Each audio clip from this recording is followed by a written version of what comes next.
Guys, pag-usapan lang natin konti yung panukalang batas na isinulong ni Senator Erwin Tulfo. Yung OFW Pension Act, Senate Bill 252. Ito ay para sa mga OFW na katulad natin kasi nga ang OFW daw is modern hero. Ito ay naglalayong magbigay ng sariling pension, programa para sa mga overseas Filipino workers na tayo.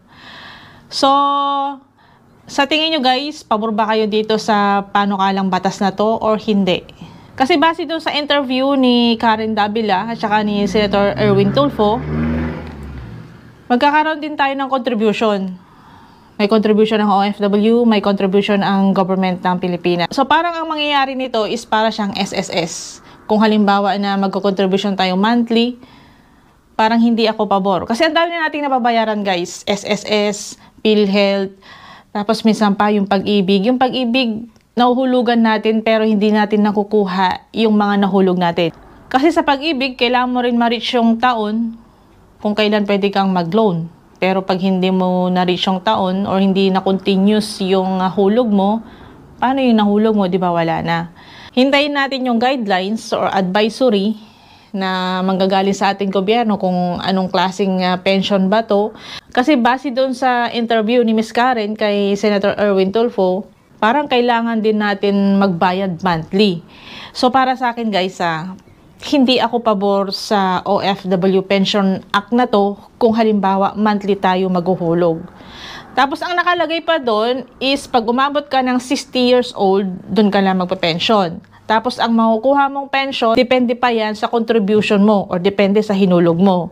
Tapos yung mga kwalipikadong OFW, yung mga naka 15 years na sa abroad o kaya naman continuous sila nagtrabaho sa abroad basta hindi bababa ng 15 years. Tapos kailangan yung OWA membership mo is active lagi. So, parang ang hirap kasi doble-doble na yung babayaran natin. Kung halimbawa yung OWA natin is active lagi, every 2 years magbabayad ka. Magbabayad ka pa ng pension, magbabayad ka ng SS, magbabayad ka ng PhilHealth. Guys, napakadami na nating babayaran. So, hindi natin sure kung halimbawa na sa loob ng 15 years na yon hindi mo nahulugan, paano na yung nahulog mo? Makukuha pa ba natin or hindi na? Kasi ang nakalagay doon sa Senate Bill 252, kailangan naka 15 years ka sa abroad. Hindi bababa sa 15 years. Halimbawa, pag alis mo ng Pilipinas, kung halimbawa man mandatory na bayaran natin to para makakuha ka ng OEC, parang ano dati, pag-ibig. O kaya, di ba sinusulong pa dati yung insurance? Hindi lang tayo pumayag kasi sobrang dami ng kinakaltasan. Kung gusto talaga nilang matulungan yung mga OFW, lalo na yung mga OFW distress, yung mga OFW na biglang pinauwi ng kanilang mga employer, yung mga OFW na hindi nasusunod ang kanilang mga kontrata. Tulad ng day off ng mga domestic workers, hindi yan nasusunod. Pati yung mga end of service benefits nila, hindi lang domestic workers, pati mga skilled workers. Kasi anong ibabayad nila sa OFW Pension Act na yan kung hindi sila binabayaran ng eksaktong sweldo nila ng kanilang mga employer? Sariling opinion ko lamang guys, hindi ako pabor sa OFW Pension Act na to kung halimbawa na monthly tayo maghuhulog. Kasi meron na tayong SSS, meron na tayong PhilHealth, may pag-ibig pang hinuhulugan, meron pa tayong insurance. So napakadami na nating babayaran. Pero hintayin po natin yung advisory or guidelines na ilalabas po ng ating government or DMW man kung paano itong OFW Pension Act na to.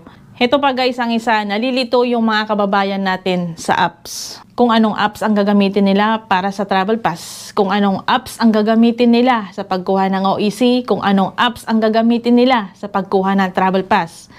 Ibang apps din ang gagamitin para sa OFW monitoring system. Ibang apps din ang gagamitin para sa pag-renew ng OWA membership. So nahihilo, nalilito po yung ating mga OFW, hindi nila alam kung anong klaseng apps ang gagamitin nila.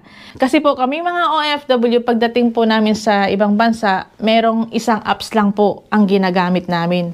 Bakit pagdating po dyan sa Pilipinas, napakadami po. Iba yung apps para sa pagbayad ng OWA, iba yung apps para sa e-travel, iba yung apps para sa travel pass, iba yung apps para sa OEC. Yung Eagle PH, okay na sana, pero marami rin nagrereklamo na kailangan nila ng approval, ang tagal ng approval, ang bagal ng system. So, hindi po nila alam kung anong gagawin nila. Magbabakasyon pa naman sila sa Pilipinas. Pwede pa rin naman gamitin ng OEC, pero pag kumuha ka po ng OEC, kailangan natin mag-register sa e-travel. Sa tingin nyo guys, hindi tayo napapadali eh. Parang nalilito tayo. Lalo na nung dumating yung Goodbye OEC, Hello Travel Pass. Pero hindi naman sila makapasok sa kanilang mga travel pass kasi ang nakalagay is no valid contract found. Yung iba naman, kailangan daw ng approval. Hanggang ngayon, approval pa rin. Wala tayong masabi guys sa Pilipinas, pero ganun pa man, ginagawa pa rin naman ng ating gobyerno na mapadali yung proseso, mapadali yung pagkuha natin ng mga dokumento pag tayo ay aalis ng bansang Pilipinas para makapagtrabaho tayo abroad. Sabi nga nila, mahalin ang sariling atin. Mahalin natin ang bansang Pilipinas. So yun lamang guys, sarili kong opinion. Hindi po ako pabor sa OFW Pension Act na yan. Kung halimbawa na monthly tayo magbabayad o kaya naman gagawing mandatory. Kasi yung iba, hindi naman yan nagtatagal sa abroad. Kung kakaltasan sila, papaano na yung nakaltas nila kung halimbawa hindi sila nagtagal ng 15 years. So sana hindi gawing mandatory at yung mga voluntary lang, yung halimbawa gusto lang magkaroon ng pension pagdating ng araw. At kailangan pa natin ng OFW Pension Act kasi meron naman SSS. Naguhulog naman tayo monthly. Kasi ngayon kasi parang ang hirap na magtiwala sa government natin. 'Di ba?